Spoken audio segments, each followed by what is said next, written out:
Okay. Hello, hello. Took me a minute longer here. Some of my plans for General Conference, more lives that I had wanted to do, more conversations I want to be having with you, more conversations and things. And I've had to take a little bit of time to do some processing myself, holding space for myself. And so I want to make sure that anytime I show up on here, I'm doing the best to be in the most aligned space for what I want to share. Okay.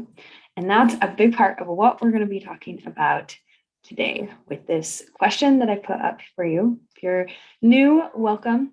I know some of you have been asking this question for years and maybe decades. Others of you might be asking it for the first time, right? What to do when you disagree with a prophet or other church leaders, okay? It can be a very unnerving, frightening, scary question to find yourself asking, okay? The beautiful piece is there's a broader picture to understand why this is coming up, how to navigate through it, and how to find peace and confidence again in the decisions you're making, why you're making them, and also feel comfort that you're not like completely moving away from God, that you're not unrighteous, that they're not a horrible person doing something terribly wrong, right? The first piece is my staircase model. If you're not familiar with the staircase model, I've done a couple other videos, all podcast recordings. There's a whole highlight that walks you through kind of some of the basics of understanding the different stages. Go check that out because it will help you understand that there are actually 4 different phases that we move through anytime we are growing and expanding, or as I like to describe it as shifting in our relationship with God, the church, ourselves, our spouse, Heavenly Mother, any of those things, right? We go through these 4 steps repeatedly. So the first step, I'll just cover them real quick here in case it's brand new to you. Go dive into more of my resources if you want to understand them more. But in essence, the first step is the divine departure. And this is something that we often hear and experience as if we are suddenly finding ourselves, I didn't quite connect with that. I don't know that I agree with that, right? It feels and often is experienced as if we are departing away from God, right? Away from his chosen servants, away from his church, right? When in actuality, the divine departure is all about God saying, hey, I want to invite you into a new level of relationship with me. Come explore what that looks like, right? Our world right now is not very good at supporting people on this journey and helping them stay in the church. There's a whole nother video that talks about that. If you want to know more about it, send me a DM. But that's like that first phase, right? And a lot of people are finding themselves in that phase of feeling like, I'm not quite sure about this, right? So if you're feeling that, it's normal.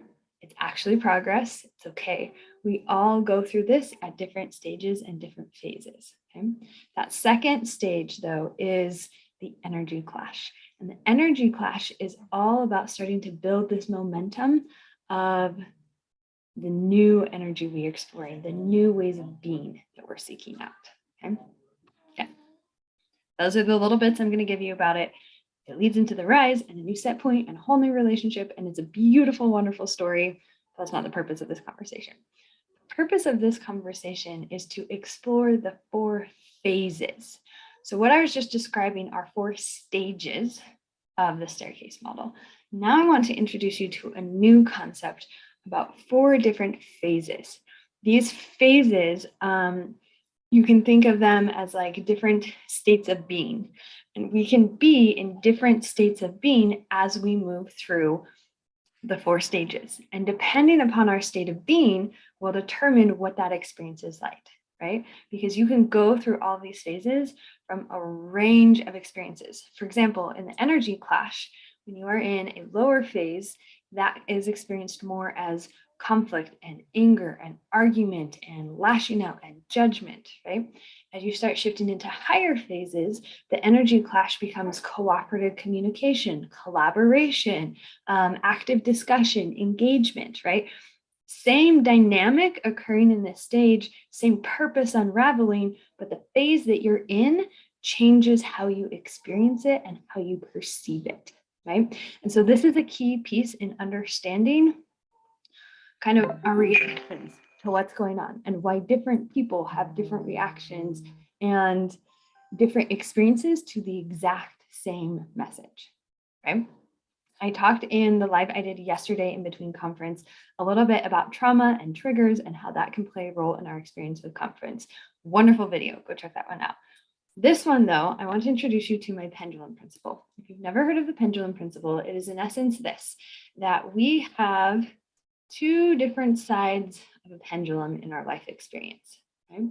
One side is what I call the imposter self. This is like the Molly Mormon is the classic example, right? Doing everything right and doing the checklist, following it all, right? But eventually there comes a point where it's like, I can't keep up with this. It's too much. I'm overwhelmed. And we swing back, right? On the other side is what I call the rebel self. This is often the one who is like, I did all of this. I did it for years and years and years, and it just made me miserable. And I finally realized that. And it feels so good to be over here. And I'm giving myself permission to not watch general conference or to not wear my garments or to whatever the thing is, right? Rebel self over here.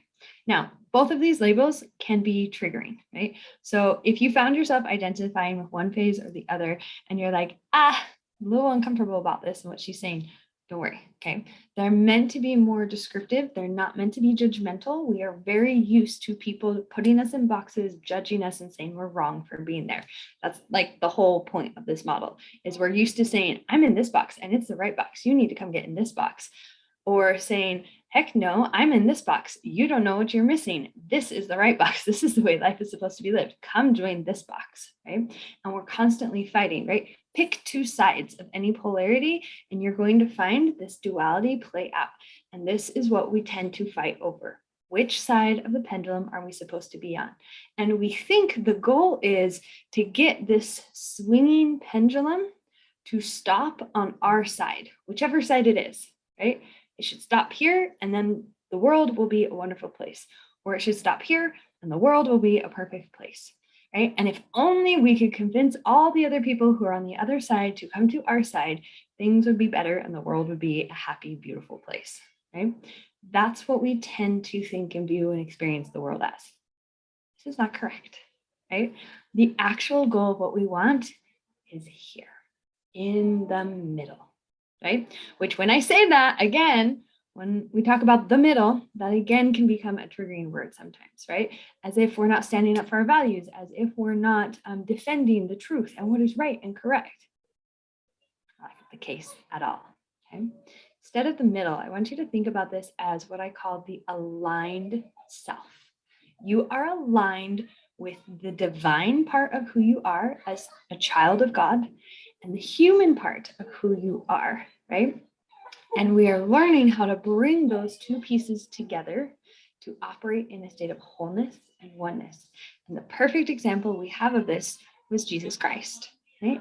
That is why he is central. That is part of why he is so foundational and critical to us and our experiences, because he did this perfectly. And our goal is to learn how to do it ourselves, right? He lived here in this aligned state. Okay. Now, I'm going to show you another way. Actually, hang on. I got to see where we're going to move from here. Yes. So a lot of us tend to spend our lives kind of doing some sort of this experience, right? I first created the Pendulum Principle actually from my professional organizing days, because I would go to people's homes and they would be living in some sort of chaos experience. And they'd be like, oh, I'm so glad you're here. You're going to help me get my house in perfect order. It's going to be wonderful, right? Thinking that's what they wanted, this like Pinterest perfect thing. And I was here with all the labels and the cute bins and everything, and that was going to solve the problems in their life, right? And I would have to have this conversation with them of saying, we can do the labels, we can do the cute bins, we can do all of it. But you need to understand That is not what you're actually seeking, right? They're wanting, as if I could come in and hold the pendulum here, stop it. That's not my job. My job is not to do this. That is why it is the imposter self. It appears as if it's what we want, which is the alignment, right? It's usually masked by some sort of control, that this is what we think we're doing, right? If I can just control the chaos, I don't want this, I'm running away from that, my life would be wonderful, right? That's the hallmark of the imposter self, trying to control the chaos. On the flip side, we get so exhausted of trying to control all of the chaos, inevitably we reach a snapping point where this falls and swings to the other side, right? And that's where we get to this place of like, whatever, I don't even care anymore. I'll live in a pigsty, like, I don't care. The kids made a huge mess with the cereal on the floor. There's flour everywhere, dirty laundry, like whatever. I just can't deal, right? It's the flip side here, okay? Again, no judgment in any of this, okay? I have been on all areas of the spectrum here. There's a purpose and a reason for that. We're not gonna dive into it right now. But the point is to recognize there are these two different sides. And the faulty thing is thinking that we can stop the pendulum. You cannot stop the pendulum. This is what I would tell my clients, right? I could come in, organize your closet, create this beautiful closet system for you. And yet, if you're alive, you're going to be using those clothes, getting them out, wearing them, washing them, and you're going to have to put them back, right? So that is, we've made this beautiful, perfect closet. I'm using them, wearing them, they're getting dirty. I have to wash them and put them back. Right? There is movement there. It is not stagnant. Stagnation is death. Stagnation is not progress, right? It is our attempt to stop the pendulum. It is the very antithesis of nature, right? You cannot stop it. It is moving. So what do we do instead, right? The goal instead is not to try and pick a side, pick a box, define which is right or wrong, and try and get everybody else corralled in there. The goal is to learn how to be in the middle and how to have a small swing, right? Small, balanced control swing here. That is much easier than this. And it takes far less of a toll on your nervous system, right? This wreaks havoc on your body physically. Think of it again from the organizing example. Beautiful, Pinterest perfect pantry. Everything dumped out, scattered all over the place on the floor. And we're repeating that day in and day out, right? Or we're trying to stay in this controlled state, micromanaging everything, and don't you dare touch anything in the pantry because you can make a big mess. And because we're so afraid of it slipping over to the other side, right? Fear is a hallmark of the extremes on the pendulum thing, right? On the other side, we have this fear of don't you dare put me back in that experience. It was horrible when I had to try and live up to all of these unrealistic standards and expectations and not be myself and all these horrible experiences I was having. Like, I will not go back there, right? That is saying I'm going to stay over here. I am afraid of this experience again because it was traumatic. It was horrible. I finally woke up, saw the light and realized it, right? How on earth am I supposed to avoid that, right? I won't go back. That's usually the messaging on this side, okay? Both of those at the extremes, you'll notice, are fear-based. That's going to be a critical thing because we're going to start introducing into this the 4 phases. Before we introduce the 4 phases and the pendulum, we need to understand what the 4 phases are, okay? So we're going to describe them as phase 1 is survival mode, okay? It is focused on self-preservation. There is no inspiration and no action happening here. It is hallmarked by fear, right? Trying to control, seeking stability, brief relief, right? When you're in phase 1, that's usually the description. What I call contrast. So contrast is, again, if you think about the energy clash stage, which visually looks like this, we have the old energy and the new energy, and they're contrasting with each other, right? They're creating this contrast here. Contrast can be described and experienced in lots of different ways. depending upon the phase that you're in, right? In phase one, we experience this contrast as suffering. And we tend to think thoughts like, how can I escape this? Now, that thought is actually really, really useful because the way to move from phase one into phase two is action, right? And so, how can I escape this is pushing you to do something, to take some sort of action, okay? That action you take has the ability to propel you into phase two, okay? Phase two is what I call transition mode. Phase two is focused on recognizing that you're part of something more than just you, right? You can start taking the blinders off of self-preservation and like start entering into relationship again a little bit more, right? Start recognizing there's a little bit more to your world than just merely trying to be alive, okay? This is where action starts to come into play here. And it's the hallmark characteristic is seeking some sort of external change, right? Because before we were suffering, it was horrible and miserable, and we took some action, and now we're feeling better because we're in phase two. We always feel better as we progress up the phases, okay? And we perceive that because this action is outside of me, and I can identify what this thing is that was causing the suffering on me, I want to take external change because I want that external change to shift so that I can continue to feel better because I'm afraid of going back into phase one. And I believe that if I don't do some sort of external change, I'm going to go back to phase one and I'm stuck. Here's the thing. Most of the time we kind of have blinders up. We only think phase one and phase two exist. We don't always perceive phases 3 and 4 and the possibilities of that, right? And so that's where we can get trapped and stuck cycling in this phase 2, phase 1 back and forth, where we try to do external change, it doesn't happen, so we drop back down to phase 1 where we're afraid that nothing is going to happen. Then we take some action, we move up to phase 2, we're ready again, pumped up, let's do this, let's make it happen. It doesn't happen in the external, so we fall back down into phase 1, right? And this oscillation pattern just keeps happening over and over and over again. Okay. Making the shift from phase 2 to phase 3 is one of the most critical and often difficult things to make because you have to break out of that cycle. And usually it takes us hitting rock bottom or having some really big extreme experience happen in order for us to recognize what phase 3 is. And in essence, that jump is when we have defeat, and is usually how we make it, right? We go, I can't change the external, I give up, right? I can only focus on myself, and boom, that can pop you into phase 3.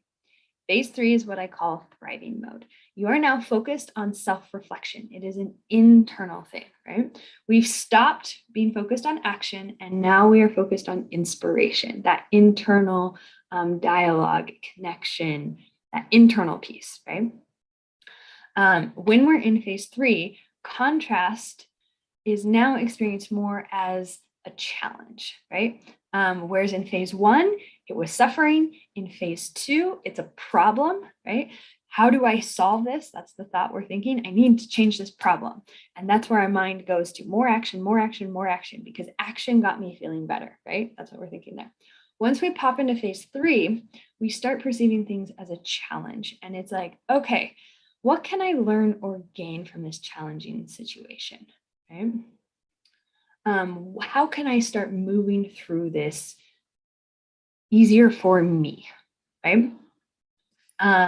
Phase 3 becomes really focused on seeking that internal change. And we're kind of like, screw it, the world can crash and burn. Like, I tried, I did my best. All I can do is kind of distance myself from the external, and I'm just going to focus on me. And I'm just going to worry about me, and I'm going to be in my me box and just let the world in me be good. Right? Now, this is really important because that internal connection is critical in order for making the jump from phase 3 to phase 4. Phase 4 is aligned mode. And phase 4 is where the magic happens. This is the ideal. This is the goal. This is where we want to be. This is the stage where we have inspired action. right? We are now bringing those two pieces together. We're no longer trying to force things to happen from an action state without having that internal connection, but we're also not focused on just being internally motivated and not taking any action or doing anything in the world, right? We are two halves of a whole, right? There's a tangible and intangible part of us, a body and a spirit, right? We are meant to operate in both worlds. We're not just meant to meditate and learn and study the things of the gospel, right? We are meant to practice them, to enact them, right? But we want to be moving through these phases and getting to a phase 4 experience when we do it, where we are doing inspired action. That's where we get the balance here. Okay. Phase 4, when we have contrast in phase 4, now it is experienced as an opportunity. And the common thought we have is, ooh, that was useful, right? This is why so often I try to, sometimes I drop into the other phases, right? I am not perfect. I want to make it perfectly clear. I am not in phase 4 all the time, right? What I have learned to do though, is when I drop, I know how to get myself back to phase 4 quite quickly and easily. So I don't spend as much time in all of the other phases. They are simply experiences I go through to help me find phase 4 again and learn to be here more often, right? So yesterday, I was planning to do another live after the second session and after the women's conference. I had so many thoughts and things I want to share with you, which I'm still doing a video on it, so hang tight, it's coming. But I dropped and I knew I could not do that video from a phase 1 or a phase 2 perspective, right? I wanted to be in at least a phase 3, but really phase 4 is what I always strive to be in when I'm coming and doing these lives for you. Because when I'm in a phase 4, it's inspired and action, right? It's a beautiful melody. The words are flowing to me. I'm not focused so much on what it is I have to do. I'm focused on showing up, and I'm allowing the Spirit to guide me, to direct me, and where things should go. And it just works out so much more beautifully, right? But I don't want to ever mispaint the image that I only am in that phase, right? That's all you see, right? Because part of my role and responsibility, I view it as in my business, is to inspire, is to help. And it would be irresponsible for me as a coach, as a professional, to not be in the best state of mind, state of being when I am trying to work and help somebody else, right? I was taught, I was very much part of my ethical belief. As a coach, you check your stuff at the door, right? You don't bring in your beliefs, you don't bring in your problems, you don't bring in what's coming up for you, you don't deal with any of that. That gets set aside. Your entire being is focused on the person you are talking to, you are trying to help. Everything is tuned in on that, right? I focus on this before I do sessions, before I hold events, before I work one-on-one, before I respond to messages, right? I need to push all of that stuff out of the way. Now, that does not mean I ignore it, right? I still have to take care of myself. I still have to go and deal with it, which is what you saw happen last night. I had all of these plans. And in fact, I think on Friday too, I don't know that I even talked about this or told you guys about it. I had planned to do a couple more lives here prepping up for conference. I had them originally on that schedule that I shared at the beginning of the week. Come Friday, I was exhausted and I had sick people in my family, some health issues going on with my husband. I needed to step off and take care of my world, my life, myself for a little bit and give myself some space so that when I showed up, it was showing up with quality content, right? Stuff that was actually going to be helpful. I didn't want to hop on and do a live just because I said I was going to do a live and it was crappy and not useful and not helpful, right? That's part of what understanding these 4 different phases is useful for. Because when we are in phase 2, again, we want to take action there because we were in phase 1 and now we're in phase 2 and I want to take more action to help myself feel good, right? This is often the early content creator or business entrepreneur struggle, right? Is I got to put something out there now because I'm afraid, fear thing again, afraid that if I don't, I'm going to miss the opportunity or people are not going to show up or whatever, right? I have to act now, right? And to be fair, our whole culture and society has largely been anchored in phase 1 and phase 2. So that's a lot of the messaging that we're used to hearing, a lot of the conditioning that we grow up in, right? Act now, this is going to disappear, bye, bye, bye, right? That is very much, oh, we're afraid of this pain point, right? You don't want to be in phase 1. Buy this thing so you can stay in phase 2, right? That's a big part of it, right? We're slowly starting to get better at recognizing phase 3, right? Self-care, the importance of balance and not just hustling, not just taking all the action, emotional regulation, recognizing that it's important to honor yourself, to be in touch with yourself, to have that personal revelation experience, right? That is all phase 3. It's beautiful, wonderful. We want it, right? Here's the thing though. This is a scale and they're all interconnected. You can't jump from a lower phase to a higher phase. You have to move through all of them. And that's why it's such a useful skill, right? Yesterday, as I was watching the women's session, I was largely in phase 3 and phase 4.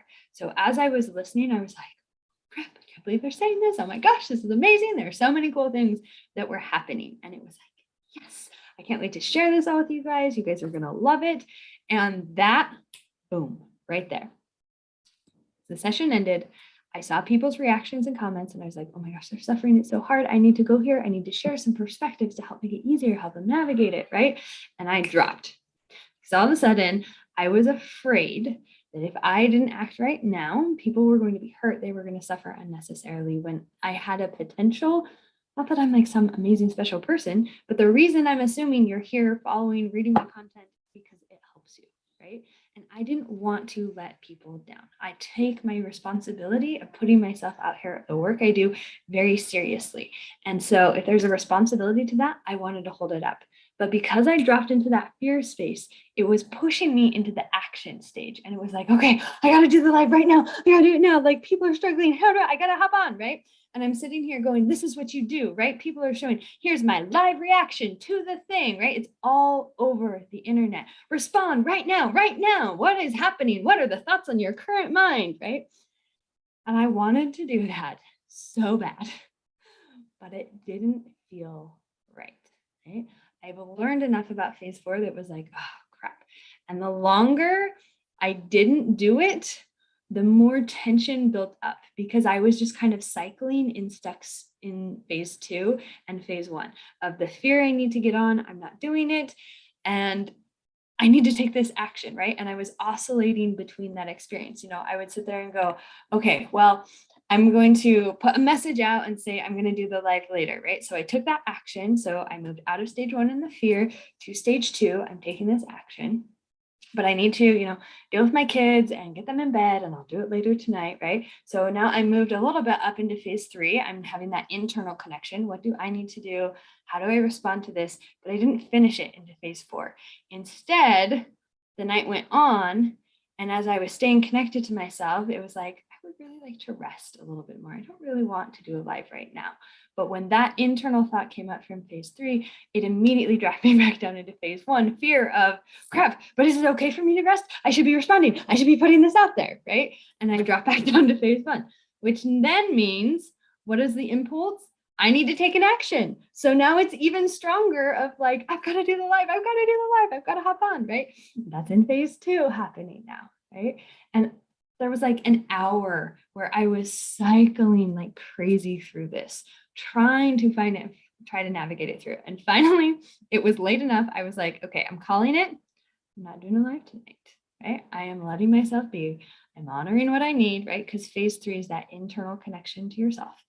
What it allowed was me to get into a space today. Well, actually, before that, I had to drop back down further, do some individual processing on some of the things said or things I was feeling, right? Work through some of those things, right? There were different pieces of me that were in different stages at different times. And I needed to work through all of them, bring them back up. That's why it took me a while getting back on this live here, because I was listening to conference and then conference got off. And I was like, okay, I need to go prepare myself, get myself into stage 4. Do I feel ready to do this live? Do I know what I'm talking about, right? What's that inspiration on the action I need to take? And it took me a while to get there, right? But when I finally did, that's when I hopped on and started sharing this with you. And the main thing that happened was I started feeling good. I started connecting. I got into alignment, right? Alignment is a concept you kind of hear talked about more and more these days. It's one I talk about oftentimes, and I want to put it into a very real perspective with you, okay? this is our pendulum that I was talking about before, right? Imagine we're swinging back and forth, okay? Here is when we're in phase one. It's that fear-based one, and we can be there on either side, right? This is why I say it's a mirror reflection. What you want is the same as what the people you perceive on the other side want, because you are in the same space, just inverted, basically. So we often are oriented, I have a set point in one of these different stages, which is where our state of being likes to be. And what happens is that can kind of get us off kilter. So we think alignment is wherever we are, right? And the thing is, we need to reorient ourselves to find our set point here, okay?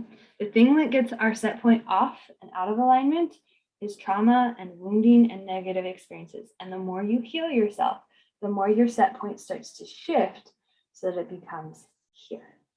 And once you find this anchor spot, yeah, you can swing out, but you can come right back down. And you might swing out, but you come back down. This becomes your mental, emotional, spiritual, biological set point, right? Versus this being like your biological set point, in which case you move here, you're feeling good. You're like, yes, I figured it out, but you get pulled back down here. And so it feels like no matter what you do, I can't break free. Or maybe your set point is here, right? And so you're in this action base and you move forward. And it's like, yes, things are going well. And then you get stuck back in the action. Yes, they're going well. You get stuck back in the action. Okay? That's what we need to do here. Okay. And it's actually really, really cool. I got so enthused when I heard President Nelson's closing talk in the morning session today on Saturday. If you're watching the replay, Sunday morning. If you're watching the replay, his talk about spiritual momentum. He was speaking energetics without even knowing it. It was so cool. My mind was totally blown. I will probably do another live that goes really in depth to that talk and understanding the energetics there. But this is the piece that I wanted to leave with you, is all those different things that he described actually fit into this. But the main one I want to leave with you, and again, there's so much content that came from General Conference. We could just be talking and talking and talking all day long. So I've been trying to figure out what are the specific things I can give you right now to help you. This is one of them. When we take the pendulum principle and we superimpose it with the ladder, actually, see it like this? So we have like imposter self and rebel self. And here's our staircase model here, right? This is the aligned mode. And if you take that view and you go bird's eye, it looks like this. So, see, parallels, right?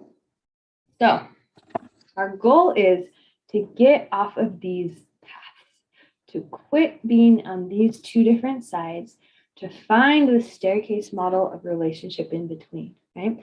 I was sharing this with somebody and they're like, the covenant path is the relationship path. And I was like, yes, that is exactly what it is. We only use masculine language though when we talk about it. So we're only talking usually about the masculine side of things, which is the covenants and have they done the checklist of baptism and going to the temple and getting their endowment and getting sealed, right? And that's the masculine side of it, right? The feminine side of it is the internal, personal, spiritual connection, right?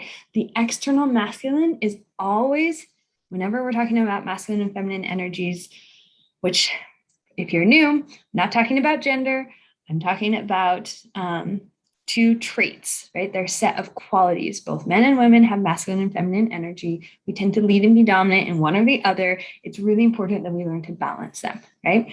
Masculine energy is external, it is structural, it is physical, it is tangible, right? That is what our covenants, ordinances are. They are all the physical masculine side of things. But always masculine energy is pointless, purposeless, dead if you don't have feminine. The entire point of masculine energy is for the support and sustain of the feminine energy. And what is the feminine energy? your internal, personal, spiritual relationship with Jesus Christ, Heavenly Father, Heavenly Mother. That is the whole point of all of the things we do, of all of the structures in the church, of every action. But because we've kind of lost some of that language around the feminine, it's not lost in the gospel, right? It is there, but we've lost it in the language we use. We are trying to describe the feminine side of the gospel using masculine language. And that creates a dissonance. It causes confusion. We don't always understand it. We don't always recognize what is happening there. And so having this feminine language, which again, it's not women, but there's a reason women tend to crave this, ask for this, struggle with the masculine language, is because a lot of women are dominant or lead in feminine energy. And so they're sitting there going, this language, the masculine language, doesn't make sense with this spiritual feminine understanding. I need feminine language here. Can we talk about this more correctly, right? So when we're talking about the covenant path, when we're using it in terms of covenant, that is a very masculine structured perspective on it, right? The feminine view of that is the relationship path. That's the whole point, right? The whole point of my staircase model is this interdependent relationship between the masculine and the feminine, right? The gold here represents the masculine energy, the blue silver here represents the feminine energy, and they intertwine like ribbons together, supporting and growing one another. You cannot have one without the other. They build and expand and grow upon each other, right? It is the very essence and definition of relationship, and everything in life is relationship. You have a relationship with your spouse, with your phone, with yourself, with your house, with money, with time, with your car, right? Everything can be understood in terms of relationship, which means the covenant path can be understood in terms of relationship. And in fact, because that's the feminine view, understanding, talking about that piece of it, using the feminine language there makes a lot more sense to a lot of people, right?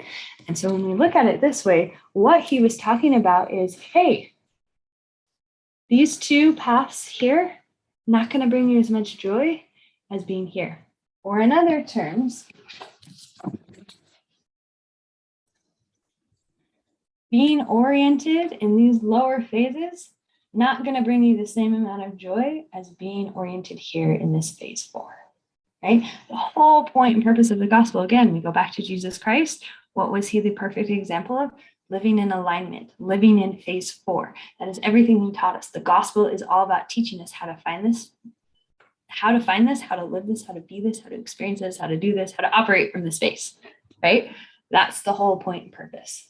So when he talks about the covenant path, get into the aligned mode, right? When he talks about the joy of change, he's basically saying change is shifting from a lower phase into a higher phase. It's saying, okay, when you have that experience and you fall out of alignment, daily repentance is going to help you get back into alignment, right? We have this phase 1 fear-based language of how we talk about repentance. You did something bad. You did something bad. You need to take this action to move forward so that you can feel better and do something good, right? But in actuality, it's just about moving through these 4 different phases. Hey, you dropped out. Let's bring it back into alignment. And it's okay. Part of human life and human existence is you're going to drop back out. But when you get really good, right? I struggled with the concept of repentance so much as a teenager. I was like, I get it. It's change.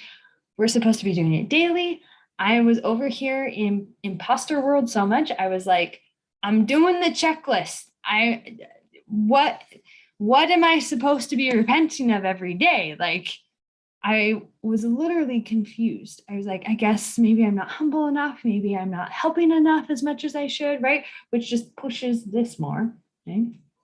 Looking at it from this perspective of, hey, you just dropped into a lower phase. Come back up into a higher phase, right? Makes sense why he says joy in change too. Because when you start getting good at this process, you start finding it like, that was so funny. All of the things I was doing last night. Oh my gosh, I can't believe I'm stuck cycling in this still, right? When you're going through it in the moment, you're going through it. right?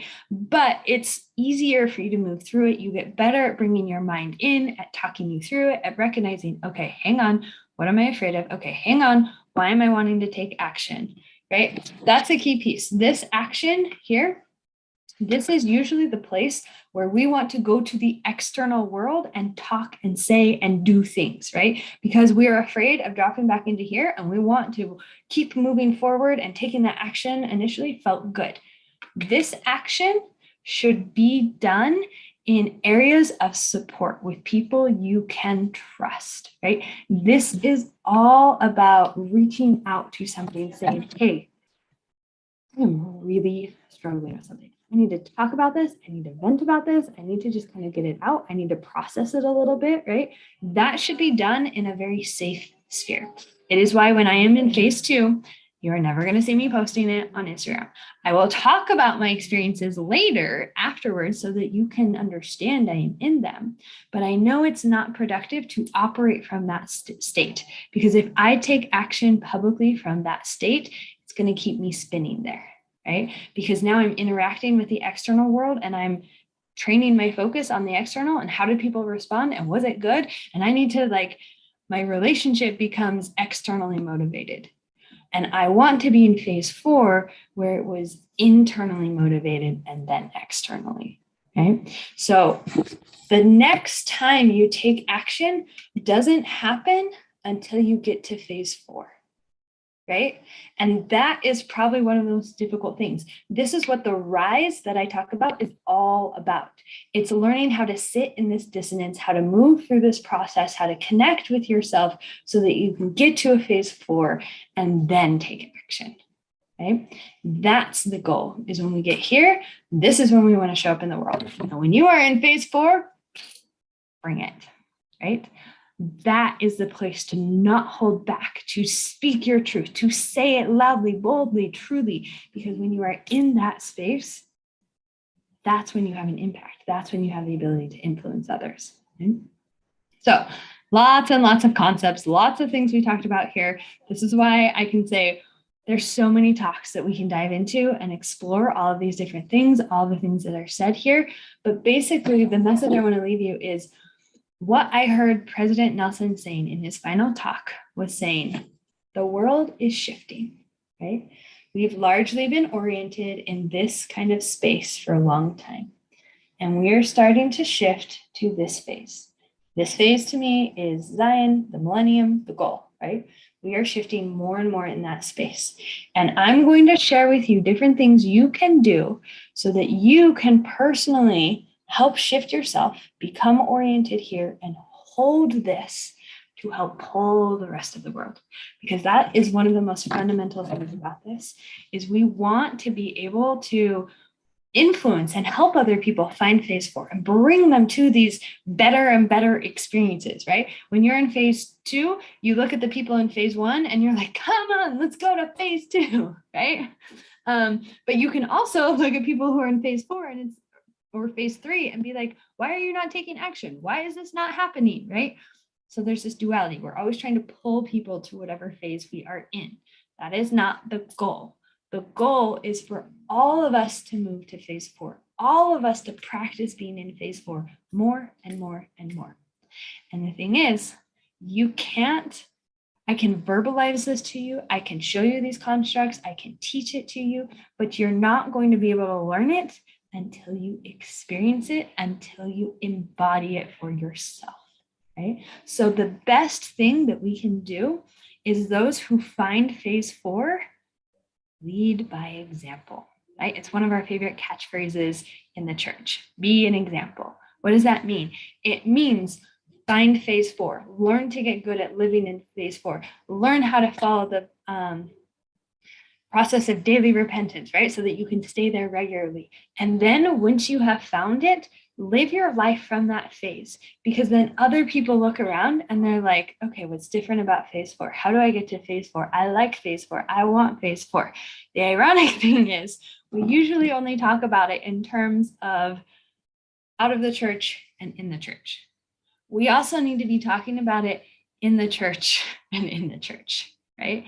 We cannot help and do work out in the rest of the world unless we are doing it with ourselves first. Yep, healed people, which is exactly how you find that reorientation. It's part of why I was so excited, because he's basically saying, reset your set point. Find this aligned space. We need it now more than ever, because the more of us who are anchoring in and holding that during our overall collective energy clash stage, the more momentum we're building to push us into the rise, which, remember, the rise is what we want. That's how we get to Zion and the millennium and all of that, right? I talked about it yesterday as it's an arrow, right? Polarity is like pulling back, and we're splitting these two things, right? We need that polarity there, though, in order. It's the bow that is stern and or strong and stable and unmoving, right? If you have a flexible part of the bow piece, it's not going to be as useful. It's the wire, the feminine string part, that needs to flex and bend and move. And together you create that polarity that launches us forward. And if you don't have that polarity, you don't have those two pieces, you're going to not have a lot of effectiveness in the heights you can reach and the new places you can go to, right? So as much as women who are tapping into this feminine energy and are feeling a call to it and are feeling it a pull, and they're like, we need to stretch and bend and adjust, and this is not right, they're pulling that string back. The men, or those who are anchored in the masculine energy, are feeling very strongly, don't move. No matter how hard they pull, don't bend, don't move, don't flex, hold the position, because that tension is what creates it, right? That's a phase 4 perspective on what's going on. When we're in phase 3, phase 2, phase 1, right? It's a lot more angst, it's a lot more frustration, because it's can come across as like, well, you're holding still. You shouldn't be holding still. We need to shift. We need to change. There are very real problems that are causing very real hurt in very real people's lives, right? We need to be talking about those. We need to be shifting things. We need to be changing things.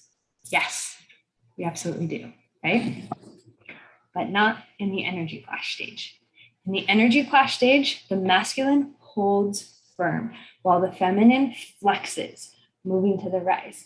It is not until we get to the second half here that we flexed and we're holding it and we start moving forward that the masculine can now become the one who starts flexing and moving forward, right?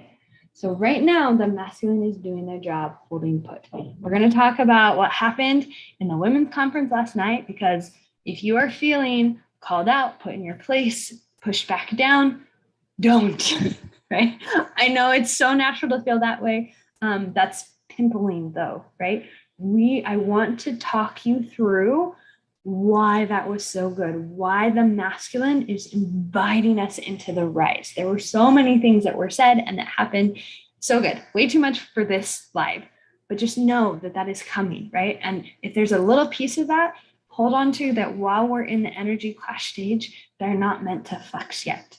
Their job is to hold steady and test the feminine to see how far back are you willing to stretch? How much tension are you willing to live with? Because until you're ready to live with enough tension here, you're not ready for the rise, right? We're not going to trust you with our rise, right? Trust is a whole piece, another part of the conversation. We'll get there, right? I have so much I want to share with you, so many beautiful things. We've got conference starting again. I want to leave you all the opportunity to continue following up or spend the rest of your Sunday, however it feels aligned and true and beautiful to you, right? Because when we're all in that aligned space, that's when we're all able to do our part, our work, and it's when it becomes this beautiful co-creative machine there, right? Find that space, tap into it. If you want help on navigating these things, if you've got questions about it, I've got free consults I'm doing this week. Go snag one. We can talk about these concepts. I can help give you resources, point you in additional ways. Have a wonderful rest of the day. Love you all.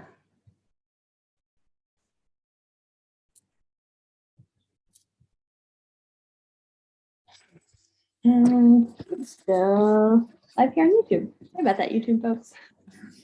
Let's go ahead and end this here. I hope you have enjoyed it. I talk to my phone a lot when I'm doing these and just do it live on YouTube at the same time to help those who are not on Instagram, but I still care about you. Love you all.